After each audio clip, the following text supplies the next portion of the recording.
कुमार का बीजेपी पर बड़ा आरोप देखने को मिला। ईडी सीबीआई के दुरुपयोग पर जनता जवाब देगी, नीतीश कुमार कह रहे हैं। बिहार के मुख्यमंत्री नीतीश कुमार अब बीजेपी पर निशाना साध रहे हैं और कह रहे हैं ईडी सीबीआई का क्या बिहार में इस्तेमाल हो सकता है। देश चलता है संविधान से, यह नीतीश कुमार की तरफ से कहा गया है।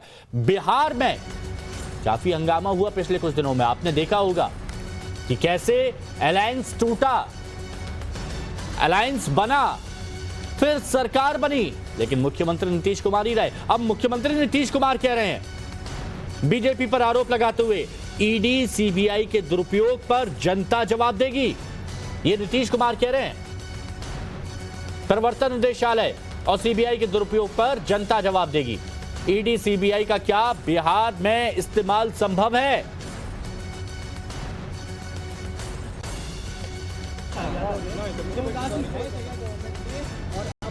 ईडी और सीबीआई की मिसयूज बिहार में हो रही है।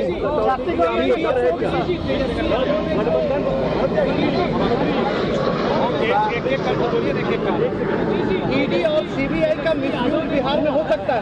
जॉब्स का वादा किया है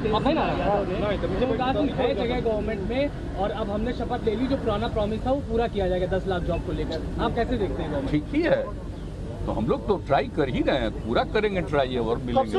बिहार में जो पहले से जो कुछ भी है यहाँ आप जानते हैं, 7 निश्चय जो किया हम लोगों ने किया, जो तय किया हम लोगों ने 15-16 में, और उसके अलावे सारा काम किया। उसके बाद भी उसी को आगे उसका सेकंड फेज भी हमने 7 निश्चय 2 का, ये सब तो करना ही है। और उसमें भी हम कहें कि अधिक से अधिक रोजगार मिले, तो ठीक बोल रहा है, ये कहना ठीक है, उसके लिए पूरा का पूरा प्रयास किया जाएगा। गठबंधन बदलने से क्या मदद में कटौती की आशंका आपको भी है? तेजस्वी यादव देखिए, एक बात जान लीजिए, सबसे बड़ी बात क्या स्थिति उत्पन्न होगी, एक एक चीज सबके सामने आएगा। और आप जान लीजिए, देश चलता है संविधान के मुताबिक और संवैधानिक प्रावधान है। केंद्र को क्या करना है, अलग अलग राज्यों का क्या अधिकार है, जो वसूली करते हैं उसमें राज्यों को क्या अधिकार है, ये सब निर्धारित है। तो बीजेपी पर नीतीश कुमार ने कहा कि आरोप लगाएगा तभी ना पार्टी को फायदा होगा, जो भी बोलेगा भाजपा में उसको फायदा होगा। तो बीजेपी नेताओं के आरोपों पर ये जवाब दिया, आरोप लगाएगा तभी पार्टी को फायदा होगा। आरोप लगाएगा, कुछ अंड पंड बोलेगा तो उसको पार्टी में कुछ फायदा होगा ना जी, आप जानते नहीं।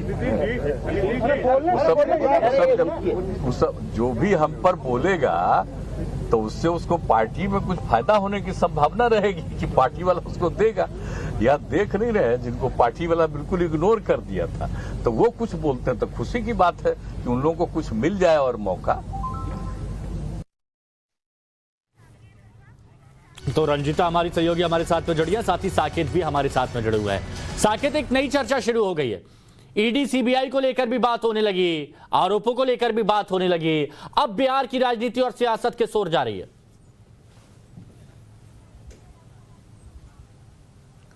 देखिए, बिल्कुल लगातार जिस तरह से ये बातें सामने आ रही है कि जो आरजेडी के साथ जेडीयू ने या नीतीश कुमार ने जो सरकार बनाई है, उसके बाद ये कहा जा रहा है कि एक तरफ कई आरोप तेजस्वी यादव पर हैं इस तरह के, और उनको सरकार में लाना, उनको डिप्टी सीएम बनाना, इसके बाद अब ये सवाल उठने लगा है कि क्या ईडी और सीबीआई से इन लोगों को डर नहीं है? क्योंकि ये सवाल कई बार मुख्यमंत्री से पूछा गया और आज उन्होंने खुलकर यहाँ पर कहा कि जो ये कर रहे हैं, जिस तरह से ईडी और सीबीआई का उपयोग ये लोग कर रहे हैं, वो जनता देख रही है और जनता इसका जवाब देगी।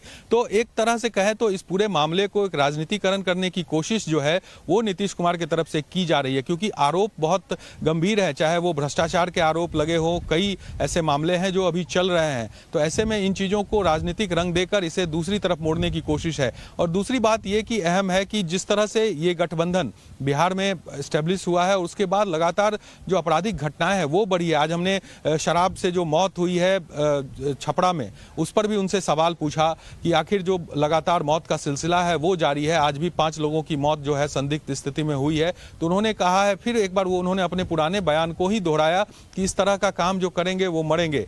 और साथ ही साथ उन्होंने कहा कि हम लोग कड़ाई से इसे पालन करा रहे हैं, पुलिस प्रशासन लगातार इसमें लगी हुई है, लेकिन कुछ लोग जो गलत करने वाले हैं वो गलत करते हैं और उन्हें पकड़ा जाता है। तो अपनी सफाई जरूर दे रहे हैं, लेकिन लॉ एंड ऑर्डर एक सबसे बड़ा जो कह सकते हैं मुश्किल भरा काम होगा संभालना उसे सरकार के लिए, क्योंकि जो परसेप्शन है आरजेडी का वो परसेप्शन ठीक नहीं है। क्योंकि नीतीश कुमार एक तरफ यूएसपी उनका लॉ एंड ऑर्डर रहा है और दूसरी तरफ आरजेडी उससे विपरीत है। तो ऐसे में दोनों को कॉम्बिनेशन को बनाकर चलना नीतीश कुमार के लिए बिहार में कठिन होने वाला है, और जो तस्वीरें अब दिखनी शुरू भी हो गई है। ठीक है साकेत, आप हमारे साथ बने रहें। इस दौरान एक और बड़ी खबर, उस बारे में भी बात कर लेते हैं। सोनिया गांधी से मिलेंगे आज तेजस्वी यादव। आज शाम 5:30 बजे ये मुलाकात होगी सोनिया गांधी और तेजस्वी यादव के बीच में। वक्त शाम 5:30 बजे का। रंजीता हमारी सहयोगी हमारे साथ जुड़ी हुई है इसी खबर पर।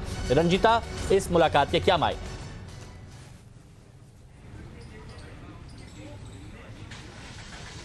देखिए, बिहार में राजनीतिक सत्ता परिवर्तन हो चुका है। महागठबंधन की सरकार बन गई है, मुख्यमंत्री और उप मुख्यमंत्री ने शपथ ले लिया, लेकिन जो मंत्रिमंडल है उस पर अभी भी मंथन चल रहा है। कांग्रेस के कोटे से कौन मंत्री बनेंगे, इस पर लगातार चर्चा हो रही है। बिहार में चर्चा हुई और अब कई विधायक जो है वो दिल्ली में डेरा डाले हुए हैं। तेजस्वी यादव दिल्ली पहुंचे हुए हैं और ये कहा जा रहा है कि 5:30 बजे, हालांकि ये कंफर्म जानकारी निकल कर आ रही है कि सोनिया गांधी से उनकी मुलाकात होगी। 10 जनपद पर यह मुलाकात है और ये सूत्रों के मुताबिक जानकारी निकल रही है कि राहुल गांधी भी इस मुलाकात में शामिल रहेंगे।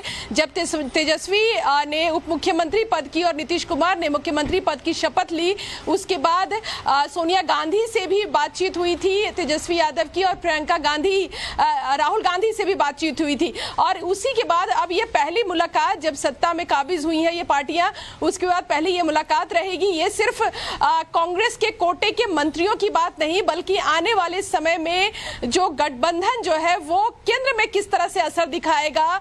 क्या नीतीश कुमार कांग्रेस के साथ कई जगहों पर मंच साझा करते हुए दिखेंगे, या आरजेडी किस तरह से रणनीति बनाएगी, इन तमाम चीजों पर चर्चा आज की इस बैठक में होगी। भविष्य के समीकरण यहां पर सुधारने की कोशिश की जाएगी और आने वाले वक्त की यहां पर रणनीति बनाई जाएगी। शुक्रिया रंजीता आपका हमारे साथ जुड़ने के लिए। साकेत, आप हमारे साथ बने रहे।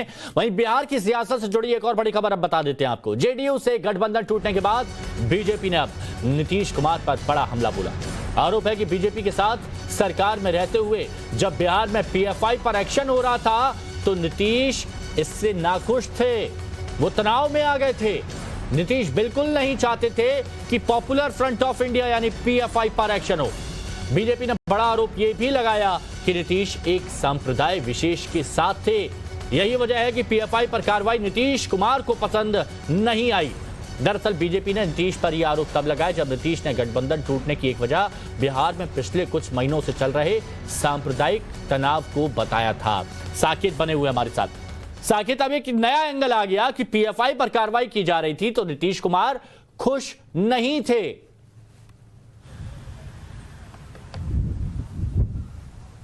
देखिए, बिल्कुल नितिन नवीन जो बिहार सरकार में मंत्री भी थे, कल तक पथ निर्माण मंत्री थे, वो उन्होंने ये आरोप लगाया है और उनका कहना है कि जो नीतीश कुमार ने जब पहली बार जब गठबंधन से इस्तीफा उन्होंने सरकार राज्यपाल को दिया, उसके बाद वो आकर बोले कि समाज पिछले 2-3 महीनों से समाज में जो सद्भाव की स्थिति है वो बिगड़ रही थी और इस वजह से मैं परेशान था और ये तमाम ऐसी चीज़ें हैं जिस वजह से आज इस्तीफा दे रहा हूँ और एनडीए का साथ वो छोड़ रहे हैं। ये बात उन्होंने कही थी। उसी बयान को कोट करते हुए नितिन नवीन ने कहा है कि पिछले 2-3 महीनों में बिहार में कोई यानी इतना सब कुछ हो रहा था लेकिन नीतीश को ये सारी चीजें पसंद नहीं आ रही थी, बीजेपी का आरोप है। शुक्रिया आपका हमारे साथ जुड़ने के लिए।